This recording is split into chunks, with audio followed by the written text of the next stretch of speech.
सभी भक्तों और ईश्वर की संतानों को मेरा कोटि कोटि प्रणाम। बाबा भोले सबका कल्याण करें तथा सबकी आशाओं को पूर्ण करें, ऐसी आशा है और प्रार्थना है बाबा भोले से। हम श्री रुद्र संहिता के तृतीय खंड का अध्ययन कर रहे थे, जिसमें हमने 40 अध्यायों का अध्ययन पूर्ण किया। 41वें अध्याय से आज हम प्रारंभ करेंगे। प्रारंभ करने से पहले ओम नमः शिवाय, हर हर महादेव। 41वां अध्याय, मंडप वर्णन व देवताओं का भय। हे मुनि श्रेष्ठ, ब्रह्मा जी बोले, तुम भी भगवान शिव की बारात में सहर्ष शामिल हुए थे। भगवान शिव ने श्री हरि विष्णु से सलाह लेकर के सबसे पहले तुमको हिमालय के पास भेजा। वहां पहुंचकर तुमने विश्वकर्मा के बनाए दिव्य और अनोखे मंडप को देखा और बहुत आश्चर्यचकित रह गए।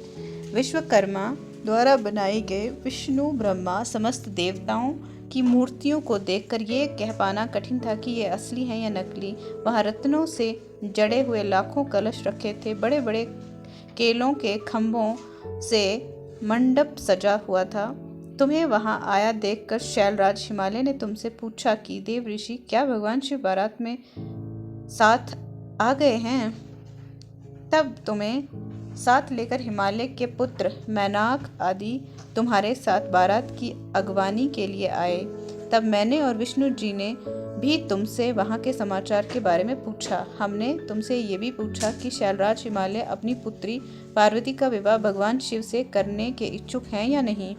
कहीं उन्होंने अपना इरादा बदल तो नहीं दिया है।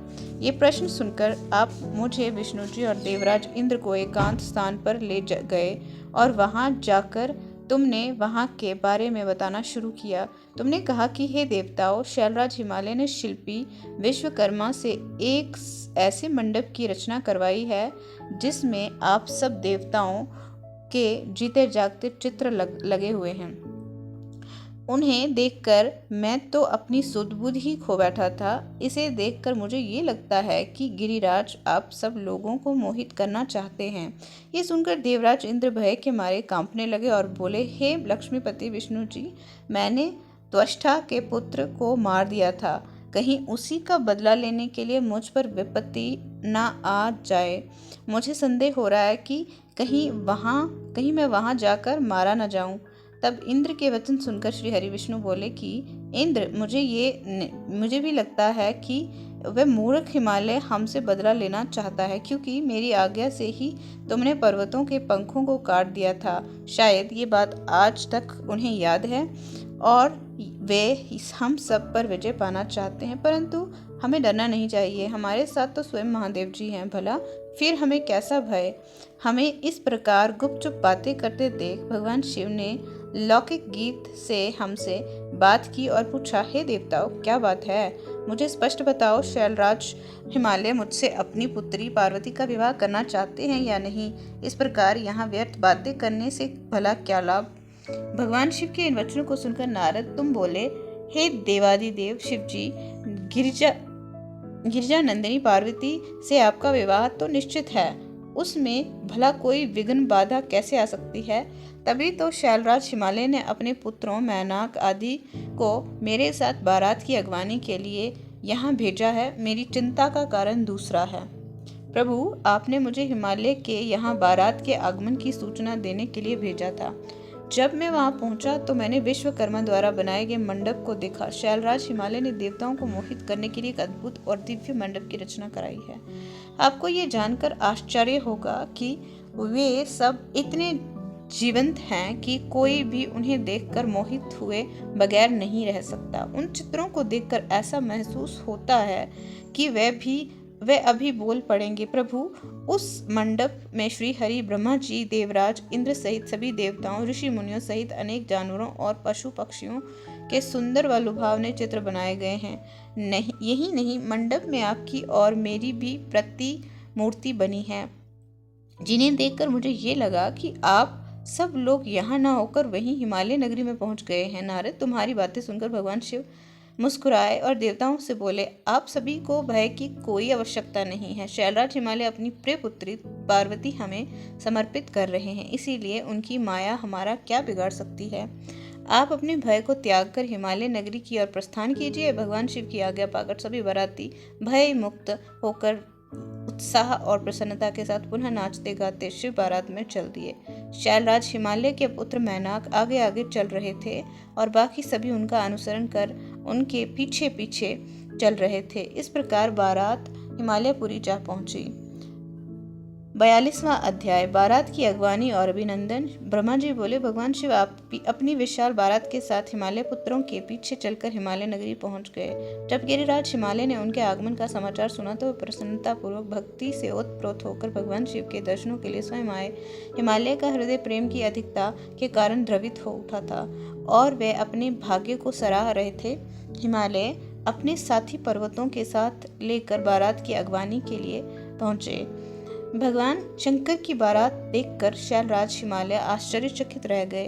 तत्पश्चात देवता और पर्वत प्रसन्नता पूर्वक इस प्रकार एक दूसरे के गले लगे मानो पूर्व और पश्चिम के समुद्रों का मिलन हो रहा हो।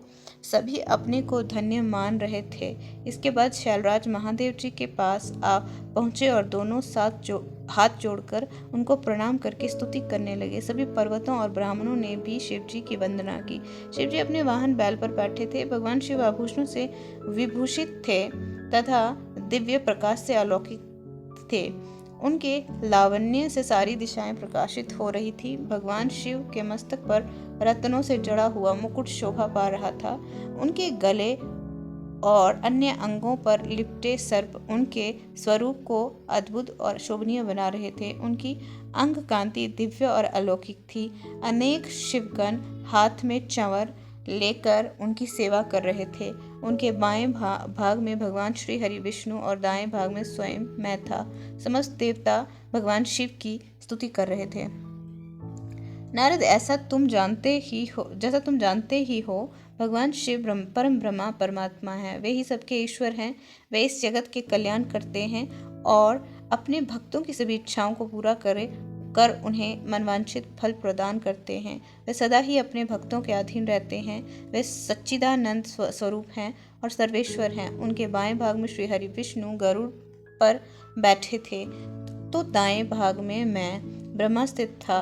हम तीनों के स्वरूप का एक साथ दर्शन कर गिरिराज आनंद मगन हो गए। तत्पश्चात शैलराज ने शिवजी के पीछे तथा उनके आसपास खड़े सभी देवताओं के सामने अपना मस्तक झुकाया और सभी को बारंबार प्रणाम किया। फिर भगवान शिव की आज्ञा लेकर शैलराज हिमालय अपने निवास की ओर चल दिए और वहां जाकर उन्होंने सभी देवताओं, ऋषि मुनियों एवं बारातियों के ठहरने की उत्तम व्यवस्था की। हिमालय ने प्रसन्नता पूर्वक अपने पुत्रों को बुलाकर कहा कि तुम सभी भगवान शिव के पास जाकर उनसे प्रार्थना करो कि वे स्वयं अतिशीघ्र यहाँ पधारे। मैं उन्हें अपने भाई बंधुओं से मिलवाना चाहता हूँ। तुम वहां जाकर कहो कि मैं उनकी यहाँ प्रतीक्षा कर रहा हूँ। अपने पिता गिरिराज हिमालय की आज्ञा पाकर उनके पुत्र उस ओर चल दिए जहां बारात के ठहरने की व्यवस्था की गई थी। वहां वे भगवान शिव के पास पहुंचे। प्रणाम करके उन्होंने अपने पिता द्वारा कही हुई सभी बातों से शिव जी को अवगत करा दिया। तब भगवान शंकर ने कहा कि तुम जाकर अपने पिता से कहो कि हम शीघ्र ही वहां पहुंच रहे हैं। शिवजी से आज्ञा लेकर हिमालय के पुत्र वापस चले गए। तत्पश्चात देवताओं ने तैयार होकर गिरिराज हिमालय के घर की ओर प्रस्थान किया। महादेव जी के साथ भगवान विष्णु और मैं ब्रह्मा शीघ्रता पूर्वक चलने लगे। तभी देवी पार्वती की माता देवी मैना के मन में त्रिलोकीनाथ भगवान शिव को देखने की इच्छा हुई। इसीलिए देवी मैना ने तुमको संदेशा भेजकर अपने पास बुलवा लिया। भगवान शिव से प्रेरित होकर देवी मैना की हार्दिक इच्छा को पूरा करने के लिए आप वहां गए। 43वां अध्याय, शिव जी की अनुपम लीला। ब्रह्मा जी बोले, हे नारद, तुमको अपने सामने देखकर देवी मैना बहुत प्रसन्न हुई और तुम्हें प्रणाम करके बोली, हे मुनिश्रेष्ठ नारद जी, मैं भगवान शिव के इसी समय दर्शन करना चाहती हूँ, देखना चाहती हूँ। जिन शिव जी को पाने के लिए मेरी बेटी पार्वती ने घोर तपस्या की है तथा अनेक कष्टों को भोगा है, उन शिव जी का रूप कैसा है, वे कैसे दिखते हैं। ये कहकर तुमको साथ लेकर देवी मैना चंद्रशाला की ओर चल पड़ी। इधर भगवान शिव भी मैना के इस अभिमान को समझ गए और मुझसे व विष्णु जी से बोले कि तुम सब देवताओं को अपने साथ लेकर गिरिराज हिमालय के घर पहुंचो, मैं भी अपने गणों के साथ पीछे पीछे आ रहा हूँ। भगवान विष्णु ने इसे भगवान शिव की आज्ञा माना और सब देवताओं को बुलाकर उनकी आज्ञा का पालन करते हुए शैलराज के घर की ओर प्रस्थान किया। देवी मैना तुम्हारे साथ अपने भवन के सबसे ऊंचे स्थान पर जाकर खड़ी हो गई। तब देवताओं की सजी सजाई सेना को देखकर मैना बहुत प्रसन्न हुई। बारात में सबसे आगे सुंदर वस्त्रों एवं आभूषणों से सजे हुए गंधर्व गण अपने वाहनों पर सवार होकर बाजे बजाते और नृत्य करते हुए आ रहे थे। इनके गण अपने साथ हाथों में ध्वज की पताका लेकर उसे फहरा रहे थे। साथ में स्वर्ग की सुंदर अप्सराएं मुग्ध होकर नृत्य कर रही थीं। उनके पीछे वसु आ रहे थे, फिर मणि ग्रीवादि यक्ष, यमराज, निरत्री, वरुणा, वायु, कुबेर, ईशान, देवराज इंद्र, चंद्रमा, सूर्य, भृगु आदि देव व मुनीश्वर एक से एक सुंदर और मनोहरी रूप के स्वामी थे और सर्वगुण संपन्न जान पड़ते थे। उन्हें देखकर नारद वे तुमसे यही प्रश्न करती कि क्या यही शिव? तब तुम मुस्कुराकर ये उत्तर देते कि नहीं, ये भगवान शिव के सेवक हैं। देवी मैना ये सुनकर हर्ष से विभोर हो जाती कि जब उनके सेवक इतने सुंदर और वैभवशाली हैं तो वे स्वयं कितने रूपवान और ऐश्वर्य संपन्न होंगे। उधर दूसरी ओर भगवान शिव जो कि सर्वेश्वर हैं, उनसे भला जगत की कोई बात कैसे छिप सकती है। वे देवी मैना के हृदय की बात तुरंत जान गए और मन ही मन उन्होंने उनके मन में उत्पन्न अहंकार का नाश करने का निश्चय कर लिया। तभी वहां से जहां मैना और नारद तुम खड़े हुए थे, श्री हरि विष्णु पधारे। उनकी कांति के सामने चंद्रमा की कांति भी फीकी पड़ रही थी। वह जलधर के समान श्याम तथा 4 भुजाधारी थे और उन्होंने पीले वस्त्र पहन रखे थे। उनके नेत्र कमल दल के समान सुंदर व प्रकाशित हो रहे थे। वे गरुड़ पर विराजमान थे। शंख चक्र आदि उनकी शोभा में वृद्धि कर रहे थे। उनके सिर पर मुकुट जगमगा रहा था और वक्ष स्थल पर श्री वत्स का चिन्ह था। उनका सौंदर्य अप्रतिम तथा देखने वाले को मंत्रमुग्ध करने वाला था। उन्हें देखकर देवी मैना के हर्ष की कोई सीमा न रही और वे तुमसे बोली कि जरूर ये ही मेरी पार्वती के पति भगवान शिव होंगे। नारद जी देवी मैना के वचनों को सुनकर आप मुस्कुराए और उनसे बोले कि देवी, ये आपकी पुत्री पार्वती के होने वाले पति भगवान शिव नहीं बल्कि क्षीर सागर के स्वामी और जगत के पालक श्री हरि विष्णु हैं। ये भगवान शिव के प्रिय हैं और उनके कार्यों के अधिकारी भी हैं। हे देवी गिरिजा के पति भगवान शिव तो संपूर्ण ब्रह्मांड के अधिकारी हैं। वे सर्वेश्वर हैं और वही ब्रह्मा परमात्मा हैं। वे विष्णु जी से भी बढ़कर हैं। तुम्हारी ये बातें सुनकर मैना शिव जी के बारे में बहुत कुछ सोचने लगी और मेरी पुत्री बहुत भाग्यशाली और सौभाग्यवती है, जिसे धन, वैभव और सर्वशक्ति संपन्न वर मिला है। ये सोचकर उनका हृदय हर्ष से प्रफुल्लित हो रहा था। वे शिवजी को दामाद के रूप में पाकर अपने कुल का भाग्योदय मान रही थी। वह कह रही थी कि पार्वती को जन्म देकर मैं धन्य हो गई। मेरे पति गिरिराज हिमालय भी धन्य हो गए। मैंने अनेक तेजस्वी देवताओं के दर्शन किए। इन सभी के द्वारा पूज्य और इन सब के अधिपति मेरी पुत्री पार्वती के पति हैं। फिर तो मेरा भाग्य सर्वथा सराहने योग्य है। इस प्रकार मैना अभिमान में आकर जब ये सब कह रही थी, उसी समय उसका अभिमान दूर करने के लिए अपने अद्भुत रूप वाले गणों को आगे करके शिवजी भी आगे बढ़ने लगे। भगवान शिव के सभी गण मैना के अहंकार और अभिमान का नाश करने वाले थे। भूत, प्रेत, पिशाच आदि अत्यंत करूप गणों की सेना सामने से आ रही थी। उनमें से कई बवंडर का रूप धारण किए थे। किसी की टेढ़ी सूंड थी, किसी के होंठ लंबे थे, किसी के चेहरे पर सिर्फ दाढ़ी मूंछें ही दिखाई देती थी, किसी के सिर पर बाल नहीं थे तो किसी के सिर पर बालों का घना जंगल था। किसी की आंखें नहीं थी, कोई अंधा था और कोई काना। किसी की तो नाक ही नहीं थी। कोई हाथों में बड़े भारी भारी मूत्र लिए हुए था तो कोई औंधा होकर चल रहा था, कोई वाहन पर उल्टा होकर बैठा हुआ था। उनमें कितने ही लंगड़े थे, किसी ने दंड पर और पाश ले रखे थे। सभी शिवगण अत्यंत कुरूप और विकराल दिखाई देते थे। कोई सींग बजा रहा था, कोई डमरू तो कोई गौमुख को बजाता हुआ आगे बढ़ रहा था। उनमें किसी का सिर नहीं था तो किसी के धड़ का पता नहीं चल रहा था तो किसी के अनेकों मुख थे, किसी के चेहरे पर अनगिनत आंखें लगी थी, तो किसी के अनेक पैर थे, किसी के हाथ नहीं थे, तो किसी के अनेकों कान थे, तो किसी के अनेकों सिर थे। सभी शिवगणों ने अंशभित करने की वाली वेशभूषा धारण कर रखी थी। कोई आकार में बहुत बड़ा था तो कोई बहुत छोटा था। वे देखने में बहुत ही भयंकर लग रहे थे। उनकी लंबी चौड़ी विशाल सेना मदमस्त होकर नाचते गाते हुए आगे बढ़ रही थी। तभी तुमने उंगली के इशारे से शिवगणों को दिखाते हुए देवी मैना से कहा कि दर्शन करना। देवी, पहले आप भगवान शिव के गणों को देख लें, तत्पश्चात महादेव जी भूत प्रेतों की इतनी बड़ी सेना को देखकर देवी मैना भय से कांपने लगी। इसी सेना के बीच में 5 मुख वाले, 3 नेत्रों, 10 भुजाओं वाले, शरीर पर भस्म लगाए, गले में मुंडों की माला पहने, गले में सर्पों को डाले, बाघ की खाल को ओढ़े, पिनाक धनुष हाथ में उठाए, त्रिशूल कंधे पर रखकर बड़े कुरूप और बूढ़े बैल पर चढ़े हुए भगवान शंकर देवी मैना को दिखाई दिए। उनके सिर पर जटाजूट थी और आंखें भयंकर लाल थी। नारद, तभी तुमने मैना को बताया कि वे ही भगवान शिव हैं। तुम्हारी ये बात सुनकर देवी मैना अत्यंत व्याकुल होकर तेज वायु के झंकोरे लगने से टूटी लता के समान धरती पर धड़ाम से गिरकर मूर्छित हो गए। उनके मुख से सिर्फ यही शब्द निकले कि सबने मिलकर मुझे छल कपट से राजी किया है। मैं सबके आग्रह को मानकर बर्बाद हो गई। मैना के इस प्रकार बेहोश हो जाने पर उनकी अनेकों दासियां वहां भागती हुई आ गईं।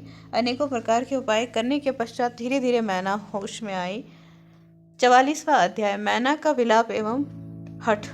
ब्रह्मा जी बोले, नारद, जब हिमालय पत्नी मैना को होश आया तब वे बड़ी दुखी थी और रोए जा रही थी। उनका जोर जोर से दहाड़े मार मार कर रोना रुकने का नाम ही नहीं ले रहा था। वे रोते हुए अपने पुत्रों, पुत्री तथा अपने पति गिरिराज, हिमालय सहित देव ऋषि नारद एवं सप्तऋषियों को उनकी निंदा करते हुए उन्हें कोस रही थी। मैना बोली, हे नारद मुनि, आपने ही हमारे घर आकर ये कहा था कि शिवा शिव का वरण करेंगी।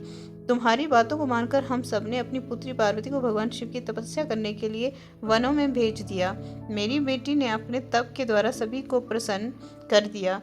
उसने ऐसी तपस्या की कि जो बड़े बड़े ऋषि मुनियों के लिए भी कठिन है, परंतु उसकी इतनी पूजा आराधना का ये फल उसे मिला जो कि देखने में भी दुख देने वाला है। इसे देखकर हमें अत्यंत दुख और भय प्राप्त हुआ है। हे भगवान, मैं क्या करूं, कहाँ जाऊं? भला कौन मुझे इस असहाय दुख से छुटकारा दिला सकता है? मैं तो किसी को भी अपना मुंह दिखाने योग्य नहीं रही। भला कोई देखो। और वे दिव्य सप्तऋषि और उनकी वो धूर्त पत्नी अरुंधति कहाँ चली गई, जो मुझे समझाने आई थी, जिसने मुझे झूठ सच कहकर जबरदस्ती इस विवाह के लिए मेरी स्वीकृति ले ली थी। यदि वे मेरे सामने आ जाए तो मैं उन ऋषियों की दाढ़ी मूंछ नोच लूं। हाय, मेरा तो सब कुछ लुट गया। मैं तो पूरी तरह से बर्बाद हो गई हूँ। ये कहकर देवी मैना अपनी पुत्री पार्वती से बोली, तूने हमसे कौन से जन्म का बदला लिया है? तूने ये क्या कार्य कर दिया जो तेरे माता पिता के लिए अत्यंत दुख का कारण बन गया है? इस प्रकार मैना पार्वती को खूब खरी खोटी सुनाने लगी। वह कहने लगी कि ना समझ, तूने सोने के बदले कांच खरीद लिया है, सुंदर सुगंधित चंदन को छोड़कर अपने शरीर पर कीचड़ का लेप कर लिया है। ये मूर्खा तो ये भी नहीं समझती कि इसने हंस को उड़ाकर उसके स्थान पर एक कौवे को पाल लिया है। गंगा जल, जिसे सबसे पवित्र समझा जाता है, उसको फेंककर कुएं के जल को पी लिया जाता है। उजाले को पानी की चाह लेकर उसके स्रोत सूर्य को छोड़कर जुगनू को पकड़ने के लिए दौड़ रही है। चावल के भूसे को रखकर अच्छे चावलों को फेंक रही है। बेटी, तूने मेरे कुल के यश का सर्वनाश करने की इच्छा कर ली है।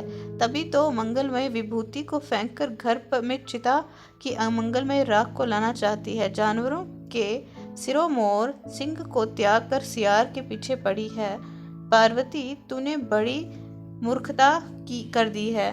जो सूर्य, चंद्रमा, श्री हरि विष्णु और देवराज इंद्र जैसे सुंदर, सर्व गुण संपन्न, परम ऐश्वर्य और वैभव के स्वामियों को छोड़कर तुष्ट नारद की बातों में आकर एक महाकुरूप शिव के लिए दिन रात वनों की खाक छानती रही और घोर तपस्या करती रही। तुझे, तेरी बुद्धि, तेरे रूप तथा तेरी सहायता करने वाले प्रत्येक उस मनुष्य को धिक्कार है जिसने तुझे गलत राह पर चलने में मदद की। हमको भी धिक्कार है जो मैंने और तेरे पिता ने तुझे जन्म दिया। सुबुद्धि देने वाले उन सप्तऋषियों को भी मैं धिक्कारती हूँ जिन्होंने गलत उपदेश देकर मुझे गलत रास्ते पर लाकर खड़ा कर दिया। उन्होंने तो मेरा घर जलाने का पूरा प्रबंध कर दिया है, मेरे कुल को सर्वनाश की कगार पर ले आए हैं। पार्वती, मैंने तुझे कितना समझाया पर तू अपनी जिद पर अड़ी रही। पर अब और नहीं, अब मैं तेरी एक भी नहीं सुनूंगी। मैं तो अभी तुझे मार डालूंगी। तुझे जीवित रखने का कोई प्रयोजन नहीं है। तुझे मारकर खुद की जीवन लीला भी समाप्त कर दूंगी, भले ही मुझे नर्क का भागी क्यों ना बनना पड़े। मेरा दिल करता है कि मैं तेरा सिर काट दूं, तेरे शरीर के टुकड़े टुकड़े कर दूं, तुझे छोड़कर कहीं चली जाऊं। ये कहकर देवी मैना मूर्छित होकर फर्श पर गिर पड़ी। तब उस समय उनकी ऐसी हालत देखकर सभी देवता उन्हें समझाने के लिए उनके पास गए। सबसे पहले ब्रह्मा उनके पास पहुंचे। तब मुझे वहां देखकर नारद तुमने कहा, देवी, आपको इस बात का ज्ञान नहीं है कि शिवजी बहुत सुंदर हैं। अभी तुमने उनका सही स्वरूप देखा ही कहाँ है। अभी जो कुछ तुमने देखा है वह उनकी लीला मात्र है। देवी, आप अपने क्रोध को त्याग दें और स्वस्थ होकर शुद्ध हृदय से विवाह का कार्य आरंभ करें। इतना सुनना था कि मैना के क्रोध की अग्नि भभक उठी।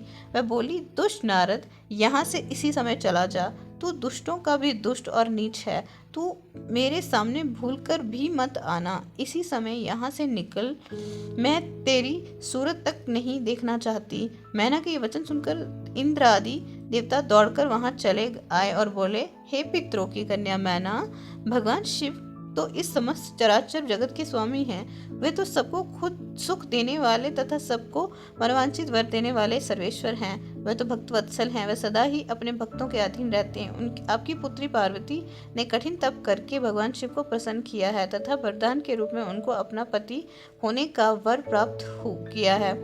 तभी तो आज वे अपने दिए वरदान को पूरा करने के लिए उनका पानी ग्रहण करने के लिए यहाँ पधारे हैं। ये सुनकर मैना और अधिक रोने लगी और बोली, शिव तो बहुत भयंकर है। मैं अपनी पुत्री पार्वती कदापि उन्हें नहीं दूंगी। आप सब देवता क्यों ये षड्यंत्र रच रहे हैं? आप मेरी प्राण प्रिय फूलों के समान कोमल पुत्री को क्यों इस भूत प्रेतों के हवाले करना चाहते हैं? इस प्रकार देवी मैना सब देवताओं पर क्रोधित होकर उन्हें फटकारने लगी। जब वशिष्ठ आदि सप्तऋषियों ने देवी मैना के इस प्रकार के वचन सुने तो वे भी मैना को समझाने के लिए उनके निकट आ गए। तब वे बोले, हे पितरों की कन्या मैना, हम तो तुम्हारा कार्य सिद्ध करने के लिए यहाँ आए हैं। भगवान शिव का दर्शन तो सभी पापों का नाश करने वाला है और यहाँ तो वह स्वयं आपके घर पधारे हैं। इस बात को सुनकर देवी मैना को कोई संतोष नहीं हुआ।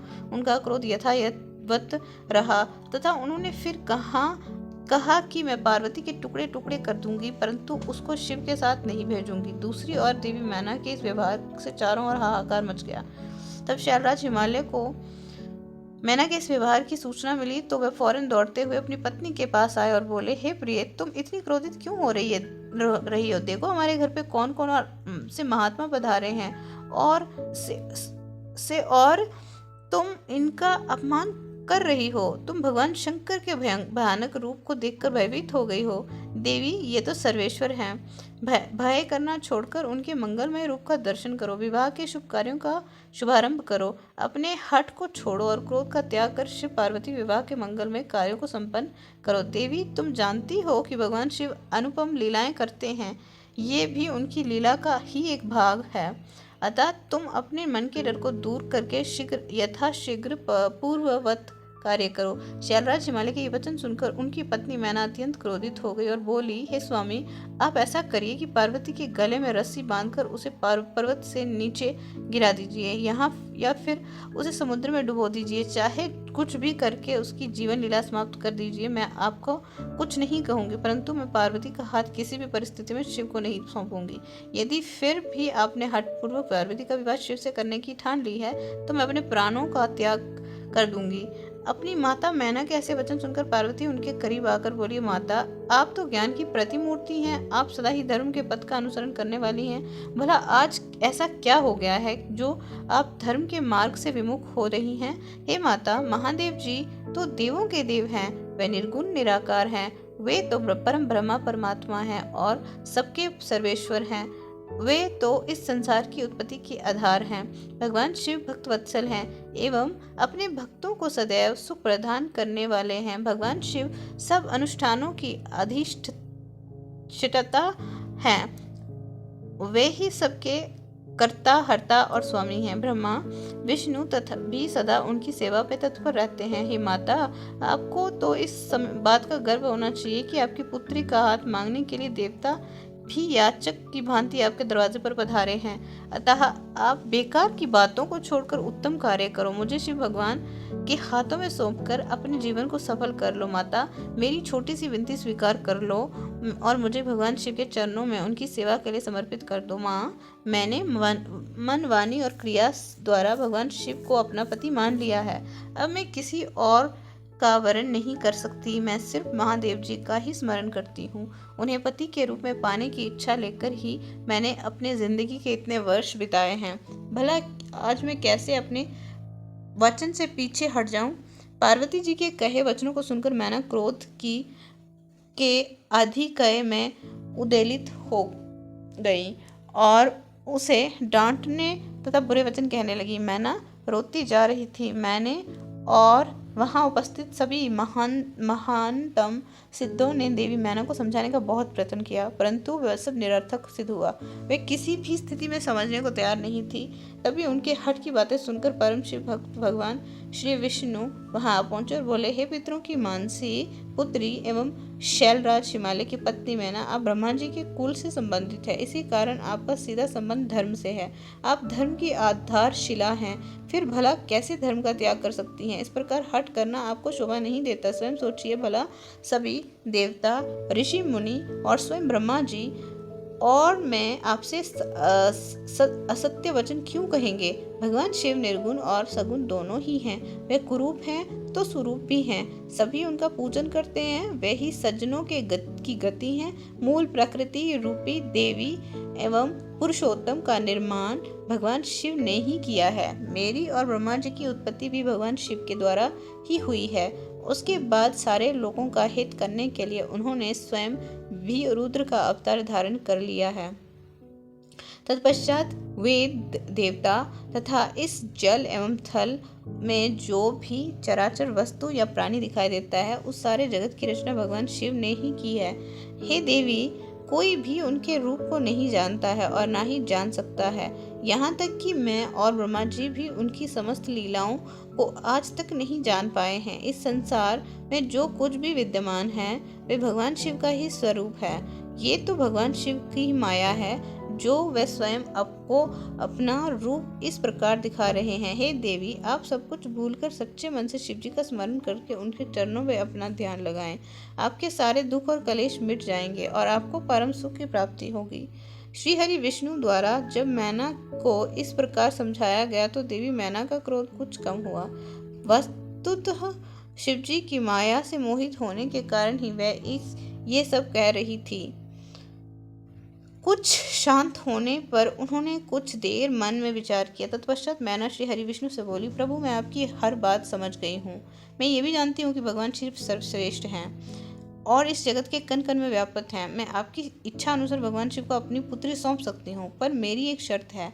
तब विष्णु जी के आग्रह करने पर देवी मैना ने कहा, यदि महादेव जी सुंदर शरीर धारण कर लें तो मैं सहर्ष अपनी पुत्री पार्वती का विवाह उनसे कर दूंगी। ऐसा कहकर देवी मैना चुप हो गई। धन्य है भक्तवत्सल त्रिलोकीनाथ भगवान शिव की माया जो सबको मोह में डालने वाली है।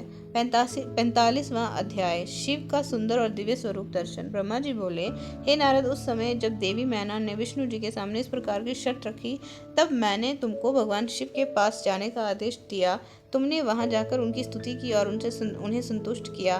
तब तुम्हारी बात मानकर तथा देवताओं का कार्य सिद्ध करने की इच्छा से भगवान शिव ने प्रसन्नता पूर्वक अद्भुत उत्तम और दिव्य रूप धारण कर लिया। उस समय भगवान शिव कामदेव से अधिक स्वरूपवान लग रहे थे। उनके सुंदर रूप लावण्य को देखकर तुम प्रसन्न होते हुए तुरंत देवी मैना के पास उन्हें ये शुभ समाचार देने के लिए चले गए।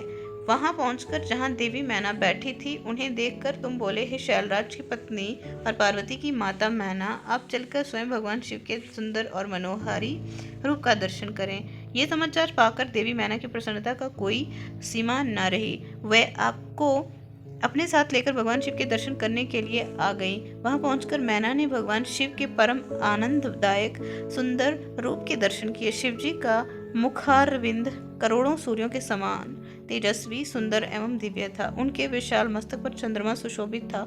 सूर्य ने उनके सिर पर छत्र धारण कर रखा था। भगवान शिव प्रसन्न मुद्रा में थे। वह ललित लावण्य से युक्त मनोहर गौरवर्ण चंद्रलेखा से अलंकृत होकर बिजली की भांति चमक रहे थे। विष्णु सहित सभी देवता एवं ऋषि मुनि उनकी प्रेम पूर्वक सेवा कर रहे थे। उनके शरीर पर दिव्य अलौकिक सुंदर वस्त्र व आभूषण शोभा पा रहे थे। गंगा और यमुना चंवर झुला रही थीं और अनिमा आदि 8 सिद्धियां मुग्ध होकर नाच गा रही थी। इस प्रकार भगवान शंकर सुंदर व दिव्य रूप धारण करके बारात लेकर हिमालय के घर की ओर आ रहे थे। उनके साथ साथ में विष्णु जी और देवराज इंद्र भी विभूषित होकर चल रहे थे। उनके पीछे पीछे सुंदर एवं अनेकों रूपों वाले गण, सिद्ध, मुनि व समस्त देवता जय जयकार करते हुए चल रहे थे। समस्त देवता इस विवाह को देखने के लिए बड़ी ही उत्कंठित थे और अपने परिवार के साथ शिवजी का विवाह में सम्मिलित होने के लिए आए थे। विश्व वसु आदि गंधर्व व सुंदर अप्सराएं भगवान शिव को यश का गान कर रहे थे। भगवान शिव के गिरिराज हिमालय के द्वार पर पधारते ही वहां महान उत्सव होने लगा। उस समय महादेव जी की शोभा अद्भुत व निराली थी। उनका रूप सुंदर विलक्षण रूप देखकर पल भर के लिए मैना चित्र लिखित सी होकर रह गई। फिर प्रसन्नता पूर्वक बोली, ही देवादिदेव महेश्वर शिवजी, मेरी पुत्री पार्वती धन्य है जिसने घोर तपस्या करके आपको प्रसन्न किया। मेरा सौभाग्य है कि परम कल्याणकारी भगवान सदाशिव आज मेरे घर पधारे हैं। भगवान, मैं अक्षमय अपराध कर बैठी हूँ। मैंने आपकी बहुत निंदा की है। प्रभु, मैं आपसे दोनों हाथ जोड़कर क्षमा याचना करती हूँ। कृपा कर मेरी भूल क्षमा करें और मुझ पर प्रसन्न हो जाएं। इस प्रकार चंद्रमौली भगवान शिव की स्तुति करती हुई शैल प्रिया मैना लज्जित होते हुए नतमस्तक हो गई। उस समय पूर्ववासिनी स्त्रियां सभी घर के कामों को छोड़कर बाहर आकर भगवान शिव के दर्शन की लालसा लेकर उन्हें देखने का प्रयत्न करने लगी। चक्की पीसने वाली ने चक्की छोड़ दी। पति की सेवा में लगी हुई पत्नी ने पति की सेवा छोड़कर भाग आई। कोई तो दूध पीते बच्चों को छोड़कर भाग आई। इस प्रकार सभी अपने अपने आवश्यक कार्यों को छोड़कर भगवान शिव के दर्शन के लिए दौड़ आई थी। भगवान शिव के मनोहर रूप के दर्शन करके सब मोहित हो गए। तब सहर्ष शिव जी की सुंदर मूर्ति को अपने मन मंदिर में धारण करके वे बोली, सखियों, हम सबके अहोभाग्य हैं। हिमालय नगरी में रहने वाले नर नारियों के नेत्र आज भगवान शिव के दिव्य स्वरूप का दर्शन करके सफल हो गए हैं। आज निश्चय ही हमने संसार की हर विषय वस्तु को पा लिया है। शिव स्वरूप का दर्शन करने मात्र से ही हमारे सारे पाप नष्ट हो गए हैं। उनकी छवि सर्वथा सब कलेशों व दुखों का नाश करने वाली है। आज उन्हें साक्षात सामने देखकर हमारा जीवन सफल हो गया है। पार्वती ने उत्तम तपस्या द्वारा भगवान शिव को पाकर अपने साथ साथ हम सबका भी जीवन सार्थक कर दिया है। हे पार्वती, तुम निश्चय ही धन्य हो। तुम परम ब्रह्मा परमेश्वर भगवान शिव की अर्धांगिनी बनकर इस जगत को सुशोभित करोगी। यदि विधाता पार्वती शिव का इस प्रकार मेल न कराते तो निश्चय ही उनका सारा परिश्रम निष्फल हो जाता। आज शिव शिवा की इस युगल जोड़ी के साथ देखकर हमारे सारे कार्य सार्थक हो गए हैं। आज वाकई हम सब इनके उत्तम दर्शनों से धन्य हो गए हैं। इस प्रकार कहकर वे पूर्ववासिनी स्त्रियां अक्षत, कुमकुम और चंदन से शिवजी का पूजन करने लगी और प्रसन्नता पूर्वक उन पर खीलों की वर्षा करने लगी। वे स्त्रियां देवी मैना के पास खड़ी होकर उनके भाग्य और कुल की सराहना करने लगी। उनके मुख से इस प्रकार शुभ व मंगलकारी बातें सुनकर सभी देवताओं को बहुत प्रसन्नता हुई। आज का अध्ययन यहीं तक, आगे का सफ़र अगली वीडियो के साथ जारी रखेंगे। तब तक के लिए धन्यवाद। ईश्वर सबका भला करे।